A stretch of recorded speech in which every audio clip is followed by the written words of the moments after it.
امام اہل سنت مجدد دین و ملت چونکہ آگے رمضان المبارک تشریف لا رہا ہے، اور ہمارے ہاں کچھ ایسا ہوتا ہے کہ حفاظ جو ہیں، حفاظ ان کا یہ طریقہ ہے کہ جب ہی شعبان المعظم یا اس سے پیچھے کوئی مہینہ جو سٹارٹ ہوا، یعنی جب ان کو پتہ چل گیا کہ رمضان آ رہا ہے اور ہم نے تراویحیں پڑھانی ہے، تو وہ داڑیاں رکھ لیتے ہیں، داڑیاں رکھ لیتے ہیں۔ شعبان کا مہینہ داڑھی رکھی، رمضان کا مہینہ داڑھی رکھی، اور جب عید آئی، عید والے دن ہی ان کا عشق جو رسالت امام صلی اللہ علیہ وسلم سے نام نہاد تھا وہ نالیوں میں بہہ جاتا ہے معاذ اللہ۔ سیدی اعلیٰ حضرت امام احمد رضا خان فاضل بریلوی رحمۃ اللہ علیہ آپ سے جب یہ مسئلہ پوچھا گیا، اور یہ ہے فتاویٰ رضویہ شریف، اور اس کتاب کی حیثیت یہ ہے کہ جو بھی سنی ہے، جو اپنے آپ کو اہل سنت کہتا ہے، اس کے اوپر نہ رفس کا دھواں ہے نہ خروج کے بادل چھائے۔ وہ جو سنی اپنے آپ کو کہتا ہے، جب اس کے سامنے امام احمد رضا کے فتاویٰ رضویہ کا نام لیا جائے، چاہے جتنا بڑا عالم ہو، اس کا سر ایسے نیچے ہو جائے کہ سیدی اعلیٰ حضرت نے بات کر دی تو ختم ہے۔ امام اہل سنت فاضل بریلوی رحمۃ اللہ علیہ جب آپ سے یہ مسئلہ پوچھا گیا کہ قاری مکہ معظمہ کا قرات سیکھا ہوا، یعنی قرات بھی کوئی اس کی ڈھیلی نہیں ہے کہ وہ لفظ توڑ موڑ کے بیان کرتا ہے، تلفظ صحیح نہیں ہے، کہنے لگے نہیں، سوال ہے، اب سوال سمجھیے گا۔ قاری ہے مکہ معظمہ کا، قرآن سیکھا ہوا، اور وہاں پر چند سال رہ کر معلمی بھی کی، یعنی وہاں پر مکہ معظمہ میں بھی بیٹھ کر پڑھاتا رہا، لیکن داڑھی ترشواتا ہے،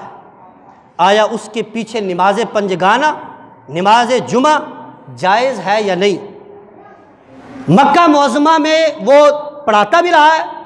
اور قرآن بھی یہاں سے نہیں وہاں سے سیکھ کے آیا ہے، اچھا قاری ہے، لیکن مسئلہ یہ ہے کہ وہ داڑھی کٹواتا ہے، تو کیا اس کے پیچھے نماز ہو جاتی ہے؟ تو فاضل بریلوی رحمۃ اللہ علیہ ارشاد فرمانے لگے، داڑھی ترشوانے والے کو امام بنانا گناہ ہے۔ یہ نہیں کہا کہ نماز نہیں ہوتی، داڑھی ترشوانے والے کو امام بنانا، اب بنائیں گے کون؟ ایک یہ ہے کہ امام بننا، ایک ہے امام بنانا۔ میں امام بنتا ہوں، آپ مجھے امام بناتے ہیں۔ تو جنہوں نے داڑھی کاٹے بندے کو آگے کھڑا کیا، صرف اتنا نہیں کہ ان کی نماز نہیں ہوگی، فرمائے داڑھی کاٹے بندے کو آگے کھڑا کرنا گناہ ہے، اور اس کے پیچھے نماز پڑھنا مکروہ ہے۔ مکروہ بھی وہ جو مکروہ تحریمی ہے، پڑھنی گناہ اور پھیرنی واجب ہے، یعنی جب پڑھ لی تو پھر اس کے بعد اس نماز کا اعادہ واجب ہے، دوبارہ سرے سے نماز پڑھے گا۔ اگر نماز نہیں پڑھے گا وہ اس کے ذمے سے ساقط نہیں ہوگی، کل رب اس سے پوچھے گا۔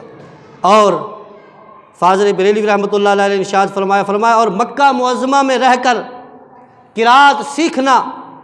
فاسق کو غیر فاسق نہ کر دے گا۔ داڑھی منڈوانے والا فاسق ہے، اور مکہ معظمہ میں آپ کہتے ہیں کہ قرآن سیکھ کے آیا ہے، تو فرمایا کہ مکہ معظمہ میں قرآن سیکھنا فاسق کو غیر فاسق تو نہیں کر سکتا،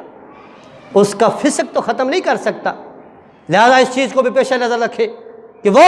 حفاظ جو صرف رمضانی حفاظ ہے اور داڑیاں بڑھا کے معاذ اللہ مصلوں پر آ جاتے ہیں، ان کے پیچھے نماز نہ پڑھے، ان کے پیچھے نماز پڑھنا گناہ ہے۔